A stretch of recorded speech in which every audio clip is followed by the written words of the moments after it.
Firman ini saya dapat waktu saya merenungkan firman Tuhan, karena setiap hari saya baca Alkitab setahun.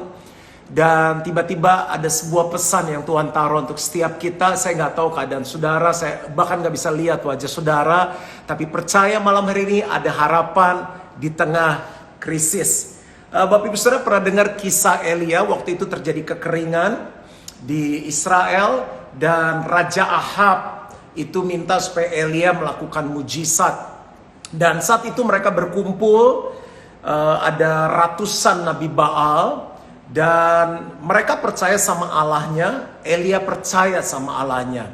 Elia bilang gini aja, kamu potong korban, taruh di mezbah, nanti waktu kamu doa, kalau api dari atas turun membakar, itu Tuhan yang hidup. Nah, singkat kata akhirnya Nabi-Nabi Baal itu udah sampai nari-nari, nyanyi-nyanyi, sampai tore-tore badan luka, api nggak turun.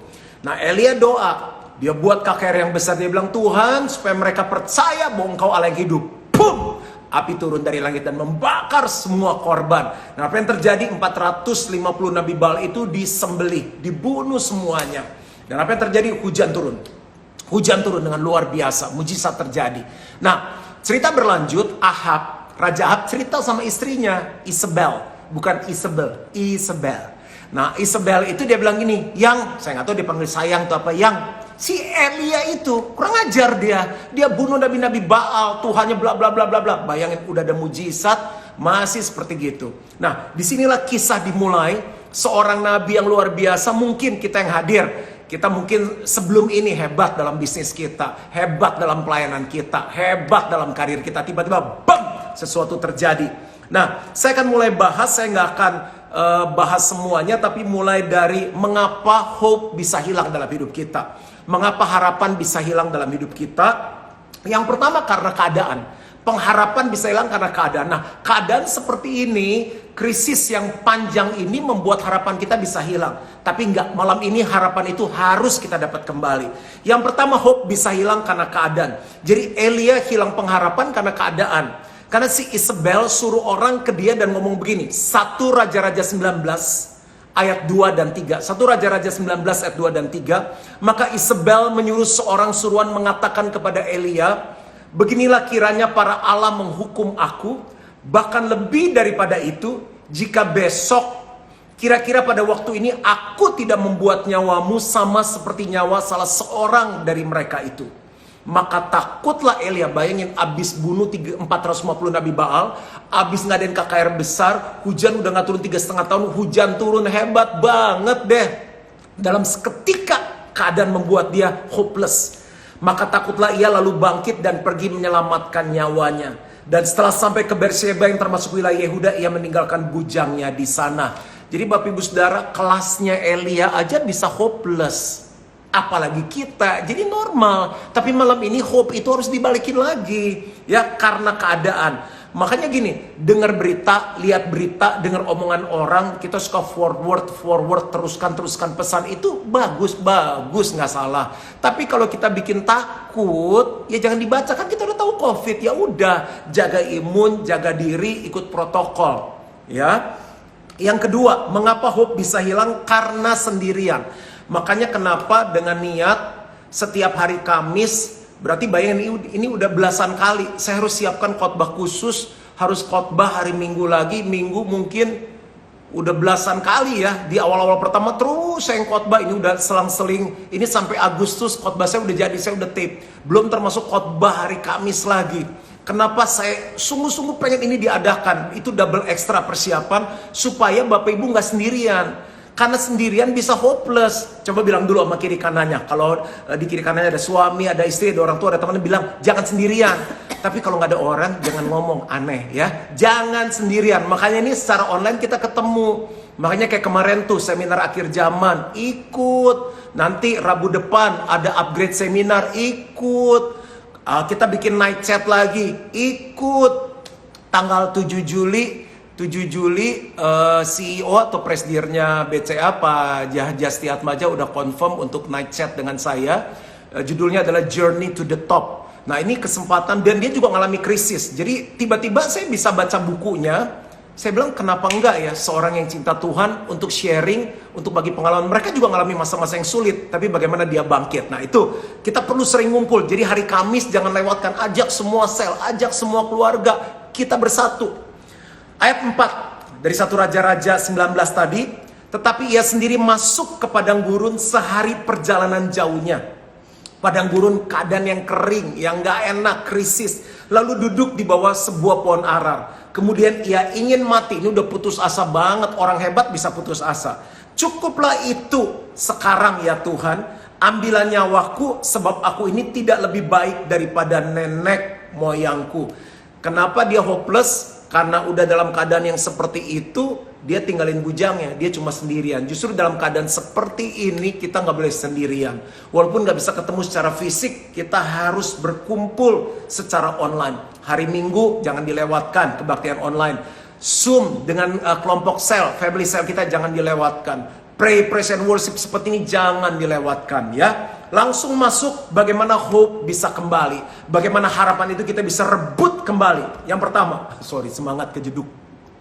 Yang pertama adalah jaga fisik. Apa hubungannya? Nah, baca dulu nih, jaga fisik. Masih di 1 Raja-Raja 19 ayat 5-8. Sesudah itu Elia berbaring dan tidur di bawah pohon arar itu. Tetapi tiba-tiba seorang malaikat menyentuh dia serta berkata kepadanya, bangunlah, makanlah. Ketika ia melihat sekitarnya, maka pada sebelah kepalanya ada roti bakar dan sebuah kendi berisi air. Mungkin French toast pertama ada di situ kali di Elia. Lalu ia makan dan minum, kemudian berbaring pula. Jadi ingat cerita minggu lalu tentang rebahan. Jadi si opa omanya pas udah tua dia bilang sama cucunya, nak, waktu opa oma hidup dulu tuh ada virus yang seram banget namanya COVID-19. Tapi opa oma bisa lawan, menang. Caranya gimana opa oma? Opa oma cuma rebahan. Oke, udah basi lagi joknya. Oke, terus. Tetapi malaikat Tuhan datang untuk kedua kalinya dan menyentuh dia serta berkata, bangunlah, makanlah. Sebab kalau tidak perjalananmu nanti terlalu jauh bagimu. Maka bangunlah ia lalu makan dan minum. Dan oleh kekuatan, dengar, dan oleh kekuatan makanan itu, bukan firman Tuhan, bukan apa-apa, kekuatan makanan itu ia berjalan 40 hari 40 malam lamanya sampai ke gunung Allah, yakni gunung Horeb. Jadi untuk hope bisa kembali, yang pertama jaga fisik. Saya nggak pernah sefit ini. Saya bilang, Lus, ini baru bisa nikmati rumah ya, duduk di teras, baca Alkitab, sarapan, ngobrol sama istri, olahraga bisa maksimal, fit banget tenaganya. Tadi pagi jam 6 aku udah ngumpul, kita jaga jarak tetap, nggak banyak orang, naik sepeda kurang lebih 2 jam setengah sampai rumah jam 9. Tadi lihat sunrise bagus, yang lihat IG saya tadi itu lokasi di Florida atau di mana, bagus banget. Terus yang saya nyanyi buat yang jomblo-jomblo itu, tiba-tiba aku pengen nyanyi nih buat single-single, doain mereka. Terus habis itu saya masih sama temen itu Zoom yang ada pilates segala, itu masih sejam kurang lebih gitu. Dan fit banget, enak banget tubuhnya. Kenapa sih untuk hope bisa kembali kita mesti istirahat? Malaikat dikirimkan untuk makan dan minum. Karena gini, manusia hidup terdiri dari 3 bagian. Roh, jiwa, dan tubuh. Roh, jiwa, dan tubuh. Tuhan gak bisa bicara banyak di roh kita kalau jiwa kita dan tubuh kita gak sehat. Jiwa kan terdiri dari pikiran, perasaan, kehendak. Hope itu ada di mana? Pengharapan ada di mana? Pikiran, perasaan, kehendak. Hope ini gak bisa dibangkitkan kalau tubuhnya lemah. Makanya benar kata pemerintah, sekarang kita udah masuk dalam new normal, imunnya mesti dijaga karena belum ada vaksin. Nah, untuk Bapak Ibu bangkit, walaupun masih gaji dipotong, toko masih sepi, perusahaan belum bisa lakukan apa-apa, mungkin. Karena di saat ini ada yang naik sekali, ada yang terpuruk sekali. Tetap fisik mesti dijaga. Saatnya nikmati rumah, nikmati. Nggak apa-apa, nggak usah rasa bersalah. Ya, fisik mesti dijaga. Yang kedua adalah dengar firman Tuhan. Ayat 9. Karena begitu fisiknya kuat, jiwa sama rohnya itu sehat, siap untuk terima firman. Ayat 9. Di sana masuklah Elia ke dalam sebuah gua dan bermalam di situ. Maka firman Tuhan datang kepadanya demikian, apakah kerjamu di sini hai Elia? Bapak Ibu, di saat-saat seperti ini saya bisa dapat firman Tuhan jauh lebih banyak di saat saya sibuk yang lalu. Bayangin, ini saya udah khotbah puluhan kali loh. Dari Maret 15 tuh pertama kali khotbah yang minggu tuh udah belasan kali tuh saya tapping, saya sama istri saya rekamin, saya bisa tapping khotbah sehari 3 kali. Itu otak bisa muter, bisa seger tuh khotbahin pewahyuan 3 kali. Ini setiap Kamis saya bisa khotbah bahan yang baru. Hope in the midst of crisis, victory in the midst of crisis, joy in the midst of crisis, love in the midst of crisis. Itu kalau bukan Tuhan siapa? Tuhan Yesus yang sama yang hidup yang bicara sama saya. Tuhan Yesus yang sama yang hidup akan bicara dalam hidup saudara. Jadi dengar baik-baik, kalau jalan tertutup, Yesus tahu di mana jalan keluar dan dia akan berfirman kepada kita. Bangkit, hope kita harus balik kembali. Yang ketiga, cek motivasi kita. Seringkali hope kita hilang karena mungkin motivasinya salah. Ayat 10. Tuhan kan tanya, apa kerjamu di sini hai Elia, di ayat 9. Ayat 10 Elia jawab begini, aku bekerja segiat-giatnya bagi Tuhan Allah semesta alam. Bagus. Karena orang-orang Israel meninggalkan perjanjianmu, meruntuhkan mesbah-mesbahmu, dan membunuh nabi-nabimu dengan pedang. Hanya aku seorang dirilah yang masih hidup dan mereka ingin mencabut nyawaku. Kenapa Tuhan ingin lewat krisis ini motivasi kita diluruskan? Contoh saya pendeta, kenapa kamu bangun gereja sebesar itu? Kenapa kamu khotbah tiap minggu? Sekarang diizinkan gereja nggak ada. Ayo motivasimu apa? Saya bilang aku mengasihi Tuhan. Aku mengasihi diriku, keluargaku karena panggilanku melayani. Aku akan maksimal, aku diciptakan untuk melayani Tuhan. Aku mengasihi sesama. Jadi walaupun gereja tutup, aku nggak kehilangan motivasiku. Aku tetap semangat. Masih biasa morning with Jesus, ini night with Jesus. Pray, praise, and worship. Nggak kehilangan karena motivasiku benar. Aku nggak kehilangan harapan. Ada tanggung jawab yang harus kita lakukan. Walaupun gereja tutup, tapi tetap kita jalanin. Saya nggak takut karena motivasiku benar, Tuhan yang akan cukupkan. Sorry, salah ngomong, bukan benar. Motivasiku benar, terlalu semangat. Tuhan akan mencukupkan. Ya, di bisnis saudara, motivasinya apa? Kalau motivasi bisnis kita untuk buat kita kaya toh kita stres. Tapi kita bilang ini sama Tuhan, Tuhan ini bisnismu. Kalau bisnis ini nggak jalan, ini bisnisnya Tuhan. Aku tuh tanggung jawab sama Tuhan, gitu loh. Karena aku persembahkan bisnis ini untuk Tuhan. Dan kalaupun ada hasil, aku nikmati dengan keluargaku. Tapi aku menjadi berkat untuk orang lain. Selama motivasinya benar, kita nggak akan kehilangan harapan. Bapak Ibu lihat, saya ngalami, ada yang saya belum bisa cerita semua. Nanti begitu gereja buka, ada kesaksian yang saya belum bisa cerita sekarang. Tapi Bapak Ibu kalau lihat saya nggak kehilangan hope kan. Tetap semangat, tetap kreatif. Mengapa? Karena aku jaga, aku cek motivasiku benar nggak ya jadi pendeta. Yang keempat, bagaimana hope bisa kembali masuk dalam hadirat Tuhan? Banyak memuji, banyak menyembah Tuhan. Jangan lewatkan PPW ini.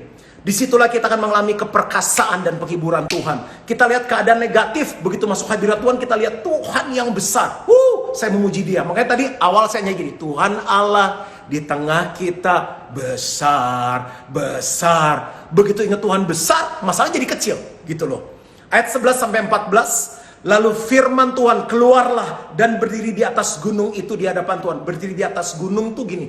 Kita berdiri dan memuji menyembah Tuhan. Kita harus bersekutu dalam hadirat Tuhan. Dan kita akan lihat Tuhan yang besar luar biasa. Maka Tuhan lalu angin besar dan kuat yang membelah gunung-gunung dan memecahkan bukit-bukit batu mendahului Tuhan. Tetapi tidak ada Tuhan dalam angin itu. Dan sesudah angin itu datanglah gempa, tetapi tidak ada Tuhan dalam gempa itu. Dan sesudah gempa itu datanglah api, tetapi tidak ada Tuhan dalam api itu. Artinya apa? Tuhan mau tunjukkan, Elia, lu gitu aja masih Isabel takut. Nih gue Tuhan yang besar, perkasa. Bapak Ibu dengar, apapun ketakutanmu, hari ini dalam nama Yesus, kita menyembah Tuhan yang besar. Tuhan yang besar, yang menciptakan langit bumi beserta dengan segala isinya. Bangkit dalam nama Tuhan Yesus. Dan sesudah api itu datanglah bunyi angin sepoi-sepoi basah. Bapak Ibu, kalau lagi santai, kadang-kadang habis makan ya, itu kena angin kita bisa, aduh ngantuk ya, pengen tidur ya. Kita tidur gitu kan. Nah, angin sepoi-sepoi basah tuh paling enak. Kekencangan kita masuk angin, perlu tolak angin yang sedang sepoi-sepoi basah. Tuhan bilang ini, Elia, kalau kamu masuk kamu tuh selama ini masuk ke gua. Kalau kamu masuk gua, kamu gak lihat aku Tuhan yang besar. Makanya kamu harus keluar, masuk dalam hadirat Tuhan. Saya percaya malam hari ini saat kita berdoa memuji, menyembah Tuhan, ada kemenangan di alam roh. Saat kita menang di alam roh, kita menang di alam jasmani. Kita akan melihat Tuhan besar. Saat kita nyanyi tadi, Tuhan Allah di tengah kita besar, besar, besar. Kita lihat masalah kita jadi kecil, gitu loh. Ya, jadi dia Tuhan yang besar. Dia tunjukin sama Elia, waktu kamu masuk dalam hadiratku, kamu lihat aku Tuhan yang besar, tapi aku juga Tuhan yang lembut, yang mau menghibur kamu. Segera, ayat 13, segera sesudah Elia mendengarnya, ia menyelubungi mukanya dengan jubahnya, lalu pergi keluar dan berdiri di pintu gua itu. Lihat, begitu masuk dalam hadirat Tuhan tuh ada semangat yang baru, ada hope yang baru. Maka datanglah suara kepada yang berbunyi, apakah kerjamu di sini, hai Elia? Ya, saya lompat ke bagian yang kelima. Jadi yang keempat tadi poinnya adalah masuk dalam hadirat Tuhan. Dia mengalami keperkasaan Tuhan, dikasih lihat api, dikasih lihat badai, dikasih lihat bukit batu terbelah. Tapi dia juga mengalami penghiburan Tuhan lewat angin sepoi-sepoi. Yang kelima, yang terakhir, bagaimana hope, pengharapan itu bisa datang kembali. Terima peneguhan dan kemenangan dari Tuhan. Saat kita ada di hadirat Tuhan, terima kemenangan dan peneguhan dari Tuhan. Ayat 15-17, dan ini menutup khotbah saya malam hari ini. Firman Tuhan kepada Elia, pergilah, kembalilah ke jalanmu melalui padang gurun Damsyik, dan setelah engkau sampai, engkau harus mengurapi Hazael menjadi raja atas Aram. Tuhan tuh ke Elia ngomong gini, aduh Elia kasihannya, cup, don't cry for me, Elia. Dia gak gitu. Tuhan bilang, ayo, udah bangkit kan, udah lihat kebesaran Tuhan, udah ngeliat penghiburan Tuhan, balik. Lakukan apa yang semula engkau lakukan. Kembali ke jalanmu. Dengar baik-baik, yang rasanya udah putus harapan, Tuhan bisa pulihkan. Engkau harus mengurapi Hazael menjadi raja atas Aram. Ayat terakhir 16. Juga Yehu cucu Nimsi haruslah kau urapi menjadi raja atas Israel. Dan Elisa bin Safat dari Abel Mehola haruslah kau urapi menjadi nabi menggantikan engkau. Jadi peneguhan yang pertama, Elia disuruh balik lagi. Kelihatan bisnismu bangkit, tapi dengar baik-baik, itu akan jalan kembali. Bisnismu mati, tapi itu akan jalan kembali. Yang kedua, dan kau akan mengurapi Elisa. Elisa itu dipakai Tuhan 2 kali lebih dahsyat dari Elia. Urapannya 2 kali lipat. Itu bicara mengenai apa? Kemenangan. Saya tahu dengan pasti setelah krisis ini terjadi, Gilgal akan dipakai Tuhan 2 kali urapannya lebih dahsyat dari sekarang ini. Bapak ibu saudara punya bisnis akan melihat kemenangan. Kita akan melihat kemenangan dalam bisnis kita 2 kali lebih dahsyat. Bapak ibu, kita lagi baca 1 Raja-Raja, itu keren banget. Saya baca bagaimana perjalanan Elisa dipakai dengan dahsyat luar biasa. Bangkit, hope in the midst of crisis. Saya doa untuk saudara, Bapak ibu saudara dikasih oleh Tuhan, terimalah berkat dari Allah Bapa, kasih karunia dari Tuhan Yesus Kristus, pertolongan, persekutuan yang manis, dan pimpinan Roh Kudus menyertai kita mulai hari ini sampai Yesus jemput kita kembali. Dan semua yang percaya sama-sama katakan amin. Jangan lupa, hope in the midst of crisis. Penghiburan di tengah krisis. Selamat malam, Tuhan berkati. Saya mau say bye sampai. God bless you. Gimana lagi ini? Sarangeo, I love you. Have a good night, sweet dreams. Sampai ketemu